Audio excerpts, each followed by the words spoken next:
estudio acerca del tema de los pactos. Dios es un Dios de pactos, pero ¿por qué Dios se manifiesta o tiene esta relación con el hombre a través de pactos? ¿Qué representan esos pactos? ¿Hasta dónde llegan? Y es muy importante que sepamos, porque si no ignoramos que tenemos un pacto con Dios, pensaríamos las cosas, nuestra relación con Dios de una forma diferente. Vamos a ver este tema, pues, el tema de los pactos. Y vamos a ver que el primer pacto que se ve en la Biblia es entre Dios y Adán. Dios creó todo lo que existe, todo lo que se ve. Dice la Escritura que en el principio creó Dios los cielos y la tierra. Pero la tierra, ¿cómo estaba? Desordenada y vacía. Ahora, hay toda una discusión a ese respecto. Algunos no pueden aceptar que cómo es posible que Dios hubiese creado algo desordenado, que quieren darle un significado a esa frase, pero es muy sencillo de entender. Hoy tenemos un entendimiento un poco más complejo de lo que pasa en el universo. El hombre ha enviado ciertas sondas al espacio donde se han acercado a varios planetas, han visto su composición atmosférica, han tomado fotos y incluso hemos llegado a mandar algunos artefactos que han caído sobre la superficie de Marte y han tomado fotos y muestras, etc. Y así podemos ver que los planetas que están, al menos que están cerca de nosotros, están desordenados y vacíos. La Tierra también estaba, ¿cómo? Desordenada y vacía. Y fue sobre este planeta que Dios empezó a trabajar. Por eso dice, fue que Dios dijo, sea la luz, y fue la luz. Y ahí empieza la creación de todo lo que nosotros vemos sobre este planeta. En el sexto día, dice la Escritura, que Dios formó del polvo de la tierra, ¿a quién? Al hombre. Lo formó del polvo de la tierra. Hay un conocimiento científico que establece que efectivamente lo que nosotros tenemos en nuestro ser, en nuestro organismo, los elementos con los que estamos hechos, son exactamente lo mismo que hay en el polvo ¿de qué? De la tierra. Pero Dios nos dio algo diferente. Dice que sopló en Adán, sopló un aliento de vida y el hombre se convirtió en un alma viviente. Dios en esta tierra hizo un huerto, un lugar especial, donde sembró árboles de todo tipo de fruto y puso ahí al hombre. ¿Para qué lo puso ahí? Para cuidarlo. Y hubo un pacto muy sencillo, ese era el primer pacto, dice en Génesis capítulo 2, versículo 17.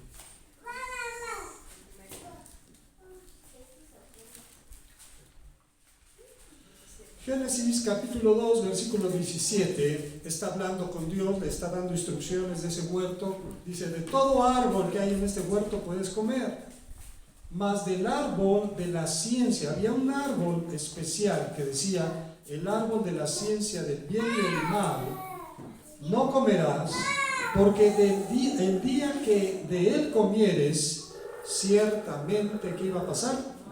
Morirás. Este pacto da a entender que si Adán no hubiera comido de ese árbol, ¿qué hubiera pasado con él? No hubiera muerto. No, el plan de Dios era algo imperfecto, algo que el hombre sufriera y se muriera, etc. El plan de Dios desde un principio era un plan perfecto. Quería tener esa relación íntima con el hombre, y el hombre simplemente tenía que guardar, no eran muchos mandamientos, no eran normas, no eran sacrificios. Lo único que tenía que hacer era abstenerse de comer de un solo género, de un solo árbol. El día que comas de este árbol, ¿qué va a pasar? de cierto morirás. Vamos a ir a Efesios capítulo 1, versículo 4.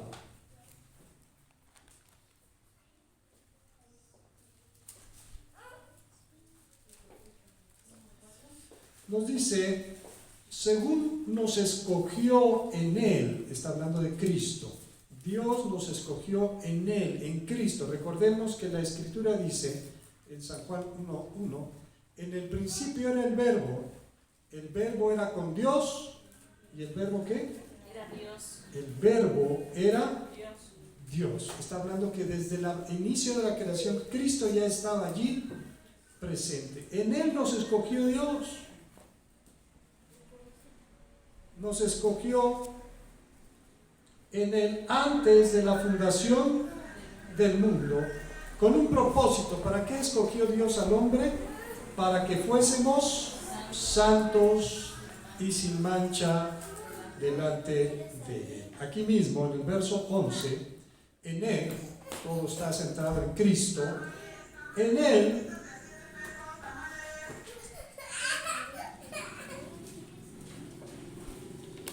¿ya lo tenemos? En Él asimismo tuvimos herencia habiendo sido predestinados, o sea, un destino prefijado, conforme al propósito de aquel que hace todas las cosas según el designio de su voluntad. En otra ocasión estudiaremos este tema de la predestinación, que algunos lo entienden en una forma errónea. Algunos piensan que Dios es injusto porque Dios escoge a unos para que se salven y escoge a otros para que se condenen. No, la Escritura dice que Él nos predestinó, pero está hablando de la humanidad. Teníamos un destino, el ser santos y sin mancha, porque fuimos creados para la gloria de su nombre. Entonces, este primer pacto que Dios hizo con Adán, con el hombre, porque recordemos que en Adán pues estaba definido el futuro de toda la humanidad, ya que Adán era el primer hombre sobre la tierra. Y este pacto que Dios hizo con Adán daba a entender que si Adán hubiera obedecido, jamás hubiera sido expulsado de la presencia de Dios. Pero una vez que el hombre cayó, una vez que el hombre falló, una vez que trajo sobre sí las consecuencias del pecado, Dios tuvo que establecer un pacto diferente con Adán. Vamos a ir a Génesis capítulo 3.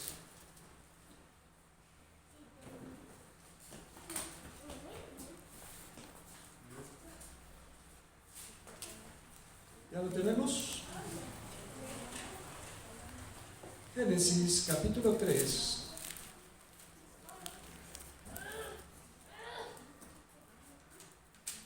Vamos a leer del verso 16.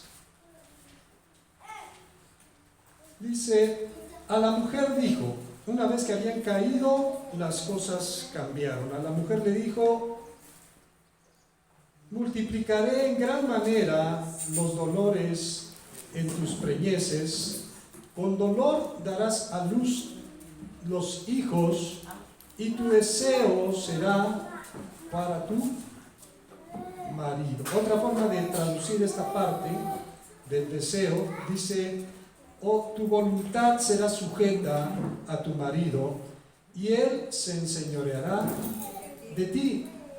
Era parte de este nuevo pacto que Dios había establecido. Al hombre le dijo, por cuanto obedeciste a la voz de tu mujer y comiste del árbol de que te mandé diciendo. Ahora vamos a ver que las consecuencias de ese pecado para Adán y para Eva fueron diferentes. Una de las consecuencias para Eva fue precisamente, dice, que con dolor iba a dar a luz y que iba a estar sujeta a la voluntad de su marido y que él se iba a enseñorear sobre ella. Eso fue lo que estableció Dios. Y al hombre, por otro lado, le dijo, por cuanto obedeciste a la voz de tu mujer y comiste del árbol del que te mandé, diciendo, no comerás de él, maldita será la tierra por tu causa. Con dolor comerás de ella todos los días de tu vida. Trajo una maldición sobre la tierra, que se manifestó incluso en una forma diferente. Dice la Escritura que antes de esta maldición, la tierra no producía espinos o cardos o cosas que dañaran o que fueran sin sentido o que no tuvieran un provecho, sino que la creación todo era ¿qué? Bueno, perfecto. Pero una vez que cayó esta maldición sobre la tierra, empezó a producir todo ese tipo de cosas que hoy vemos. Espinos y cardos te producirá y comerás plantas del campo. Con el sudor de tu rostro comerás el pan hasta que vuelva a la tierra, porque de ella fuiste tomado, pues polvo eres y al polvo volverás. Entonces, todo esto aplicaba sobre esta consecuencia del pecado. Sin embargo, estaba previsto que esta existencia dolorosa del hombre iba a ser cambiada por la gracia y por la misericordia de Dios. Vamos a regresar a Efesios en su capítulo 2.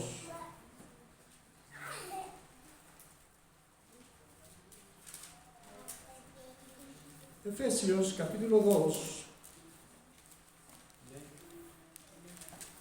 Vamos a leer el versículo 5. Dice, aún estando nosotros muertos en pecados, una vez que Adán pecó, esa maldición, esa consecuencia del pecado fue la muerte. A partir de ese momento el hombre empezó a morir, aunque seguía ¿qué? Vivo. Aún nosotros estando muertos en pecados, nos dio vida juntamente con Cristo. Por gracia sois salvos. Ahora, después de varios siglos, Dios estableció un pacto diferente con una persona, con un hombre. Cuando Dios se dio cuenta que el hombre se multiplicó y comenzó a poblar la tierra, y comenzó a trabajar y a hacer ciudades y a hacer pueblos, había un problema en el hombre, en el corazón del hombre, que el hombre continuamente estaba pensando solamente hacer ¿qué? Hacer lo malo. Y dice la Escritura que le pesó a Dios haber creado al hombre. De tal manera le pesó a Dios, porque el hombre cada que se multiplicaba solamente pensaba en hacer lo malo. Así que Dios dijo, voy a raer al hombre de sobre la faz. Pero hubo un hombre que halló gracia ante los ojos de Dios. Vamos a ir a Génesis capítulo 9. Un hombre, y aquí empezamos a ver cómo ese plan maravilloso de Dios para rescatar a la humanidad se empieza a vislumbrar con ejemplos en la historia, porque por un hombre vino el pecado, pero también la gracia vino por un hombre. Noé halló gracia ante los ojos de Dios. Estamos aquí en Génesis capítulo 9, vamos a ver. Bendijo Dios a Noé y a sus hijos y les dijo, fructificad y multiplicaos, llenad la tierra. Ya una vez que había venido el diluvio y había sobrevivido Noé y sus hijos y sus nueras, Dios empieza a establecer un pacto con ellos. Les dijo nuevamente la misma instrucción que le dio a Adán, que se multiplicara, que llenara la tierra, Dice, el temor y el miedo de vosotros estarán sobre todo animal de la tierra y sobre toda ave de los cielos, en todo lo que se mueva sobre la tierra y en todos los peces del mar en vuestra mano son entregados.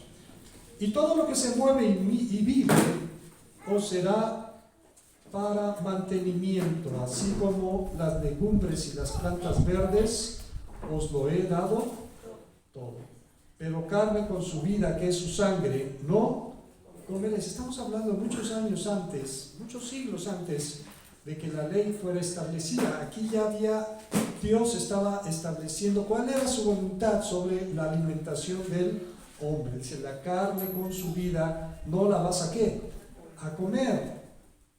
Porque ciertamente demandaré la sangre de vuestras vidas, de mano de todo animal la demandaré, y de mano del hombre, de mano del varón, su hermano, demandaré la vida del hombre. Recuerden que esto ya había ocurrido, lo de Caín y Abel. El que derramare sangre del hombre, por el hombre su sangre será derramada, porque a imagen de Dios ha sido hecho el hombre. Mas vosotros fructificad y multiplicaos, procread abundantemente en la tierra y multiplicaos en ella. Y habló Dios a Noé y a sus hijos con él, diciendo, he aquí yo establezco, ¿qué iba a establecer Dios? Un pacto con vosotros y con vuestros descendientes después de vosotros. Aquí empieza a manifestarse Dios en su relación con el hombre a través de pactos. ¿Cuál iba a ser este pacto? Vamos a seguir leyendo. Y con todo ser viviente que está con vosotros, aves, animales y toda bestia de la tierra que está con vosotros, de todos los que salieron del arca hasta todo animal de la tierra. El pacto iba a ser con todo lo creado. Estableceré mi pacto con vosotros y no exterminaré ya más toda carne con aguas de diluvio, ni habrá más diluvio para destruir la tierra. Y dijo Dios, esta es la señal del pacto que yo establezco entre mí y vosotros y todo ser viviente que está con vosotros por siglos perpetuos. Mi arco he puesto en las nubes, el cual será por señal del pacto entre mí y la tierra. Y sucederá que cuando haga venir nubes sobre la tierra, se dejará ver entonces mi arco en las nubes, y me acordaré del pacto mío que hay entre mí y vosotros y todo ser viviente de toda carne, y no habrá más diluvio de aguas para destruir toda carne. Estará el arco en las nubes y lo veré, y me acordaré del pacto perpetuo entre Dios y todo ser viviente y toda carne que hay sobre la tierra. Dijo pues Dios a Noé, esta es la señal del pacto que he establecido entre mí y toda carne que está sobre la tierra. ¿Cuántos han visto al arco iris? ¿Cuántos pasan años y siempre hay ese fenómeno cuando llueve y la lluvia ligera desciende de las nubes y la luz del sol se refleja en esas gotas pequeñas de agua, la luz se descompone en sus colores y por eso vemos un arco de esos colores. De eso estoy hablando científicamente, pero lo que realmente representa ese arco es que un pacto, el pacto de Dios con el hombre, de que nunca jamás la tierra o los seres vivientes iban a ser destruidos por una inundación de aguas. Ahora vamos a ver otro pacto que Dios establece. Vamos a ir a Génesis capítulo 12. Un pacto con Abraham.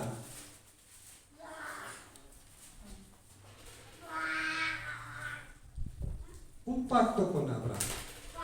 El hombre continuó desarrollándose, multiplicándose, y aunque ya no eran tan malos como en aquel entonces, todo el designio del hombre siempre tendía a hacer lo que, lo malo. Entre lo malo que había en el hombre era esa tendencia de usar su imaginación para comparar a Dios con cosas creadas, porque perdieron ese conocimiento, esa relación que debían haber tenido ¿con quién?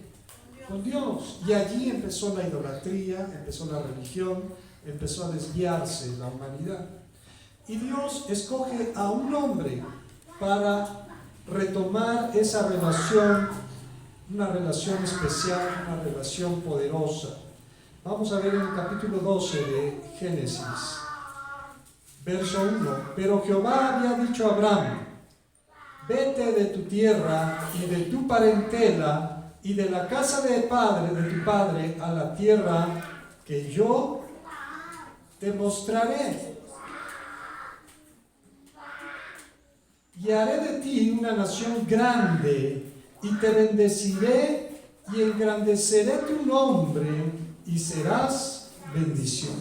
Bendeciré a los que te bendijeren, y a los que te maldijeren maldeciré, y serán benditas en ti todas las familias de la tierra. Y se fue Abraham como Jehová le dijo, y Lot fue con él, y era Abraham como de 65 años cuando salió de Harán.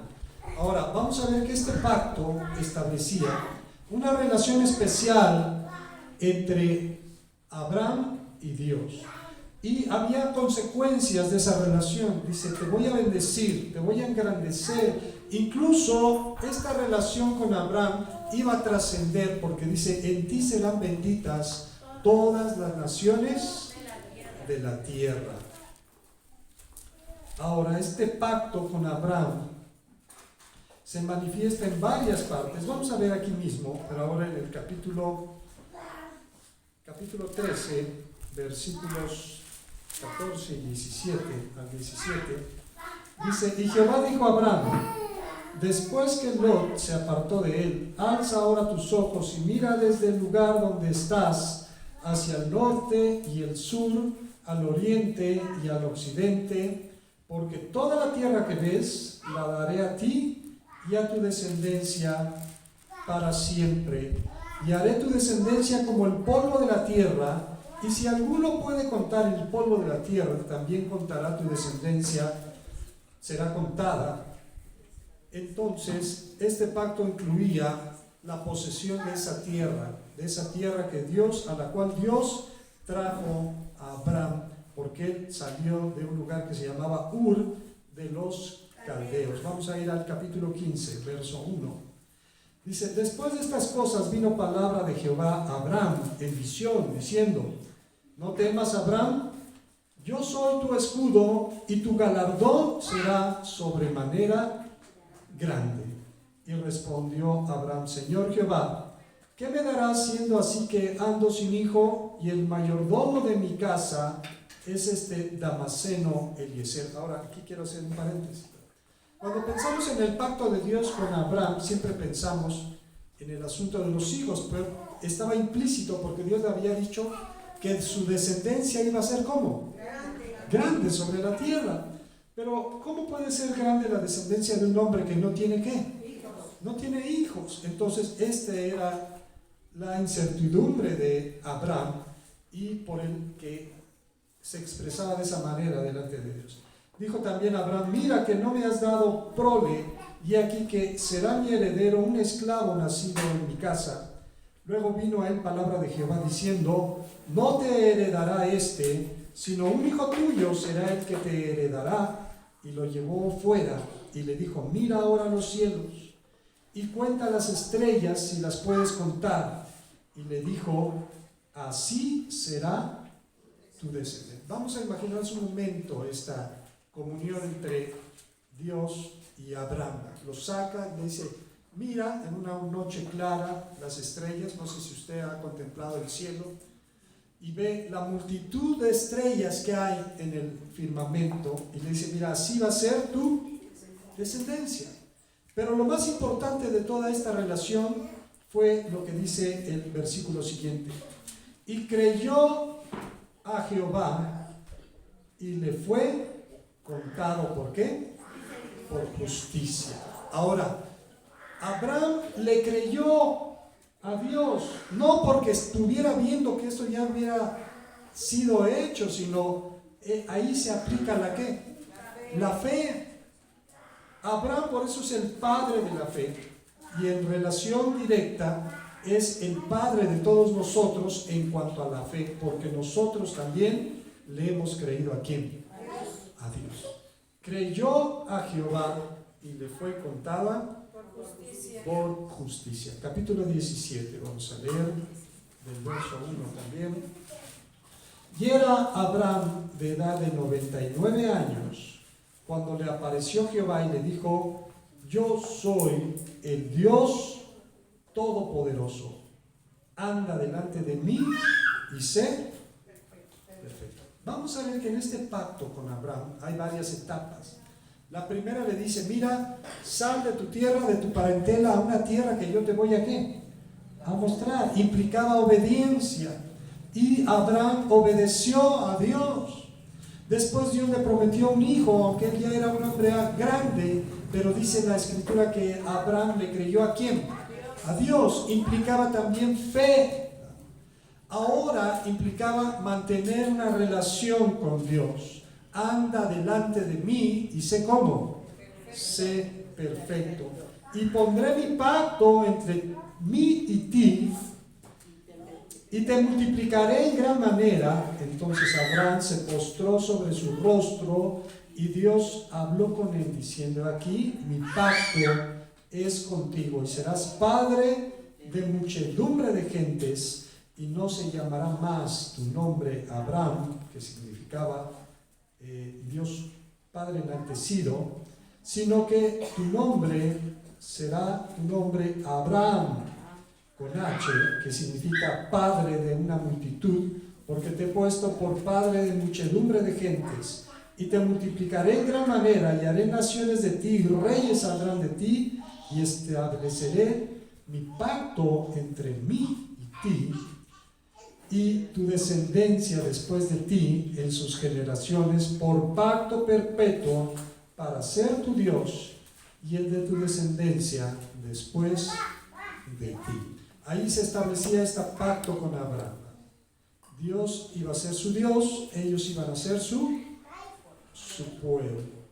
Después de muchos siglos viene el pacto de Dios con Moisés. Vamos a ir a Éxodo 20. Cuando Dios saca a su pueblo, a esa descendencia de Abraham, y los lleva al desierto, aquí establece Dios un pacto con ellos. Este pacto iba a tener una forma de ordenanzas, de mandamientos, para vincular esta relación entre Dios y los hombres. ¿Ya lo tenemos? Y habló Dios todas estas palabras diciendo: yo soy Jehová, tu Dios, que te saqué de la tierra de Egipto, de casa de servidumbre. Y lo primero que le dice: mira, no vas a tener dioses ajenos delante de mí. Es algo que Dios aborrece, que no soporta, que es algo que no puede sufrir Dios.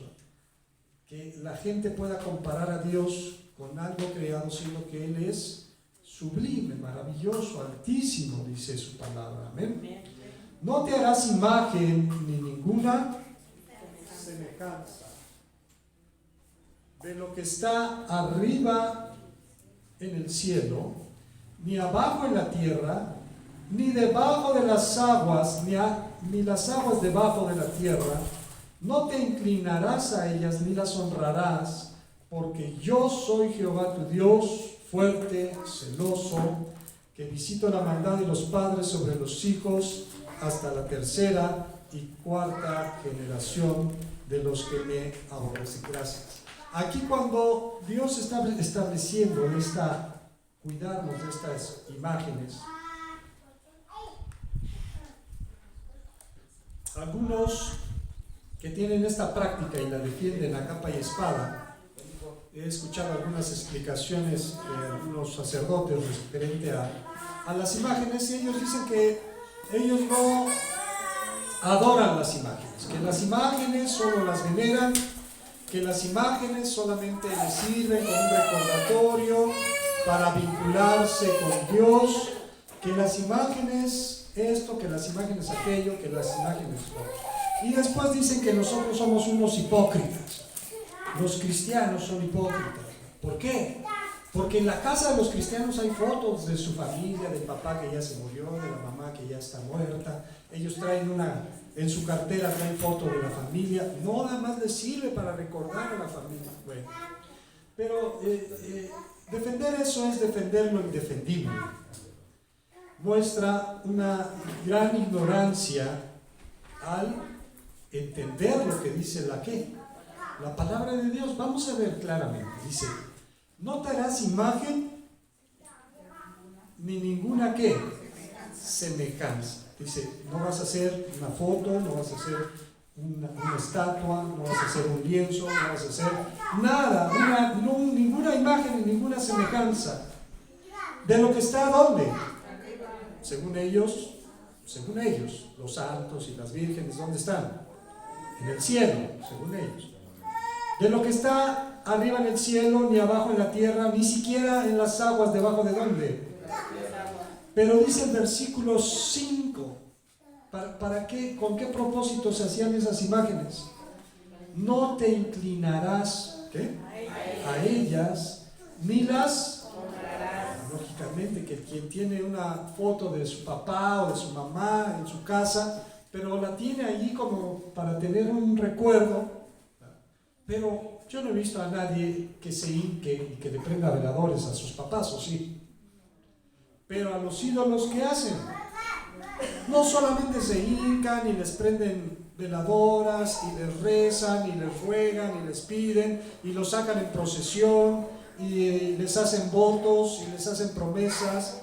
Eso es lo que a Dios no le agrada. Dice, no las honrarás, porque yo soy Jehová tu Dios. ¿Cómo es Dios? Fuerte, celoso, que visito la maldad de los padres sobre los hijos hasta la tercera y cuarta generación. ¿Pero de quiénes? De los que me aborrecen. Y hago misericordia a millares. ¿A quiénes? A los que me aman y guardan mis mandamientos. No tomarás el nombre de Jehová tu Dios en vano, porque no dará por inocente Jehová al que tomare su nombre. ¿Cómo? En vano. El otro día nos preguntaban, ¿qué será esto de tomar el nombre de Jehová en vano? Pues aplica esto, el no tener en esa relación que tenemos con Dios, no tenerla como algo importante, como algo valioso, como algo que le da significado a nuestra vida. Decimos que creemos en Dios, pero nos pasa como aquellos que dice la Escritura, con su boca profesan conocer a Dios, pero con sus hechos, ¿qué hacen? Entonces, si tus hechos niegan que conoces a Dios, estás tomando el nombre de Dios ¿cómo? En vano. Y hay que tener cuidado porque dice, Dios no dará por inocente al que tomare su nombre. Acuérdate del día de reposo. ¿Para qué? Para santificarlo. 6 días trabajarás y harás toda tu obra, mas el séptimo día es ¿qué? Un reposo para Jehová tu Dios. No hagas en él obra alguna, tú, ni tu hijo, ni tu hija, ni tu siervo, ni tu criada, ni tu bestia, ni tu extranjero que está dentro de tus puertas. Porque en 6 días hizo Dios los cielos y la tierra, el mar y todas las cosas que en ellos hay, y reposó en el séptimo día. Por tanto Jehová bendijo al día de reposo y lo santificó. Amén. Entonces, el dedicarle un día a Dios es algo que Dios acepta, aprueba y se alegra. Amén. El no hacerlo también es algo que no es correcto. Dice el verso 12, honra. ¿A quién debemos honrar? Honra a tu padre y a tu madre, para que tus días se alarguen en la tierra que Jehová tu Dios te da. Honra a tus padres y a tu madre. No matarás, no cometerás adulterio, no hurtarás, no hablarás contra tu prójimo falso testimonio, no codiciarás la casa de tu prójimo, ni codiciarás la mujer de tu prójimo, ni su siervo, ni su criada, ni su buey, ni su asno, ni cosa alguna de tu prójimo. Entonces, estos son ejemplos de ese pacto que se estableció con la nación de Israel.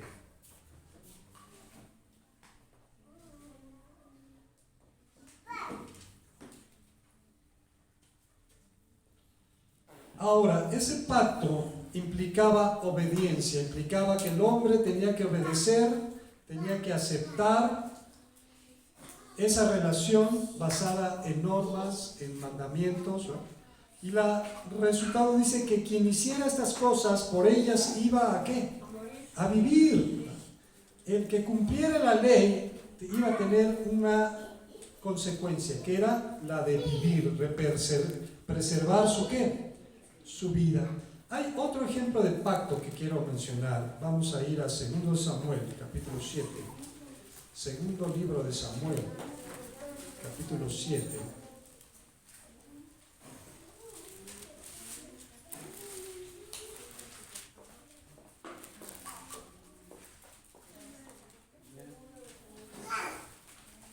Vamos a leer en el verso 4. Dice, aconteció aquella noche, en una noche Dios visitó a David, al rey David, que ya para este entonces, acuérdense que David ya había traído el arca de Dios, el arca precisamente que se llama el arca del pacto, la había traído a la ciudad de Jerusalén, y Dios se le presenta a David en una noche y le habla, dice, aconteció aquella noche que vino palabra de Jehová a Natán diciendo, ve y di a mi siervo David, así ha dicho Jehová, ¿tú me has de edificar casa en que yo more? Ciertamente no he habitado en casas desde el día en que saqué a los hijos de Israel de Egipto hasta hoy, sino que he andado en tienda y en tabernáculo. Y en todo cuanto he andado con todos los hijos de Israel, he hablado yo palabra a alguna de las tribus de Israel a quien haya mandado apacentar a mi pueblo de Israel, diciendo, ¿por qué no me habéis edificado casa de cedro? Ahora pues dirás así a mi siervo David, así ha dicho Jehová, Dios de los ejércitos, yo te tomé del redil, de detrás de las ovejas, para que fueses príncipe sobre mi pueblo, sobre Israel. Y he estado contigo en todo cuanto has andado, y delante de ti he destruido a todos tus enemigos, y te he dado nombre grande, como el nombre de los grandes que hay en la tierra. Además yo fijaré lugar a mi pueblo Israel, y lo plantaré para que habite en su lugar, y nunca más sea removido, ni los inicuos le aflijan más como al principio. Desde el día que puse jueces sobre mi pueblo Israel, y a ti te daré descanso de todos tus enemigos. Asimismo Jehová te hace saber que Él te hará casa. Aquí hay una cosa interesante, ¿no? Todo esto se lo está diciendo Dios porque David había propuesto en su corazón construirle una casa ¿a quién? A Dios. Recuerden que cuando Dios le dio instrucciones a Moisés sobre el tabernáculo, dice, hazlo como el modelo que viste, el modelo que está ¿en dónde? En el cielo. El tabernáculo de Moisés es una representación de lo que existe ¿en dónde? En el cielo. Además tenía que ser portátil porque el pueblo caminaba, el pueblo viajaba y este tabernáculo tenía que viajar ¿con quién? Con el pueblo. Hoy el pueblo estaba establecido en su tierra y David pensó hacerle una casa a Dios. Pero Dios dice, ¿cómo me vas a hacer tú una casa a quién? A mí. Al contrario, yo te voy a hacer una casa a quién? A ti. Dice en el verso 11, te haré casa, y cuando tus días sean cumplidos y duermas con tus padres, yo levantaré después de ti a uno de tu linaje, el cual procederá de tus entrañas, y afirmaré su reino. Él edificará casa a mi nombre, y yo afirmaré para siempre el trono de su reino. Y lo seré a él, y le seré a él padre, y él me será a mí hijo. El pacto que está estableciendo Dios, lo está dibujando, se iba a relacionar no para esas fechas, sino para el futuro. Y aquí vemos esa relación que hoy tenemos ¿con quién? Con Dios, porque Él es nuestro Padre y nosotros somos. Cuando Jesús nos enseña a orar, dice: ustedes pues orarán así: Padre nuestro que estás ¿en dónde? En los cielos. Dice: Él será para mí un hijo, y si Él hiciere mal, yo le castigaré con vara de hombres y con azotes de hijos de hombres. Pero mi misericordia no se apartará de él como la aparté de Saúl, al cual quité delante de ti, y será firmada tu casa y tu reino para siempre delante de tu rostro, y tu trono será estable eternamente. Amén. Bueno, porque Dios le estaba diciendo que de su descendencia, conforme a la carne estamos hablando, iba a venir ¿quién? Jesús, el Cristo, el cual es Rey por los siglos de los siglos. Amén. Ahora, este pacto, David lo valora y le agradece. Por ejemplo, vamos a ver un ejemplo solamente en el Salmo 89.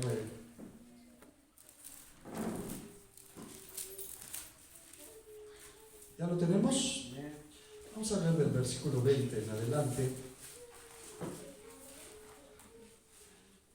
El título de este salmo dice: Pacto de Dios con David. Verso 20. Hallé a David mi siervo, lo ungí con mi santa unción. Mi mano estará siempre con él, mi brazo también lo fortalecerá. No lo sorprenderá el enemigo, ni hijo de iniquidad lo quebrantará, sino que quebrantaré delante de él a sus enemigos, y heriré a los que le aborrecen. Mi verdad y mi misericordia estarán con él, y mi nombre será exaltado su poder. Asimismo pondré su mano sobre el mar, y sobre los ríos su diestra. Él me clamará: mi Padre eres tú, mi Dios y la roca de mi salvación. Yo también le pondré por primogénito, el más excelso de los reyes de la tierra. Para siempre le conservaré mi misericordia, y mi pacto será firme con él, y pondré su descendencia para siempre, y su trono como los días de los cielos. Si dejaren sus hijos mi ley, y no anduvieren en mis juicios, si profanaren mis estatutos y no guardaren mis mandamientos, entonces castigaré con vara su rebelión y con azotes sus iniquidades, mas no quitaré de él mi misericordia, ni falsearé mi verdad. No olvidaré mi pacto, ni mudaré lo que ha salido de mis labios. Una vez he jurado por mi santidad, no mentiré a David, y su descendencia será para siempre, y su trono como el sol delante de mí, y como la luna será firme para siempre, y como un testigo fiel en el cielo. Entonces aquí vemos cómo David atesora, valora, se apropia de ese pacto que Dios estableció con él. Amén. Y la semana que entra vamos a continuar con este estudio, porque vamos a ver lo que la Biblia denomina el nuevo pacto. Hay un nuevo pacto. Si hay un nuevo pacto, significa que el pacto anterior ha quedado ¿dónde? Atrás, invalidado.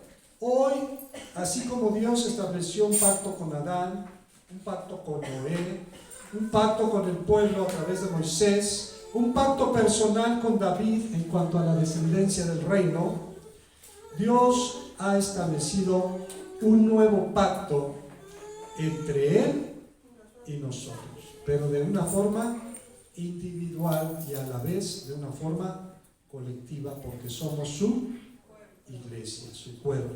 Amén. Entonces esto lo veremos dentro de 8 días. Amén. Que el Señor nos bendiga.